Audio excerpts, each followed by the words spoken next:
আমাকে প্রশ্ন করে একজন বেয়াদব প্রশ্ন করছে, আপনি মুসলমান না আহলে হাদিস? কি সুন্দর প্রশ্ন না? বুঝেছেন কি প্রশ্ন? আপনি মুসলমান না আহলে হাদিস?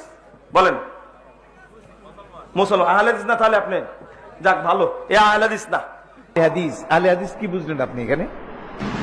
যারা হাদিস বেত্তা, হাদিস শাস্ত্রের পণ্ডিত, তাদেরকে কি কয়? আহলে হাদিস। কিন্তু এখন আমাদের দেশে আহলে হাদিস কারা? না, এরা আহলে হাদিস না তো।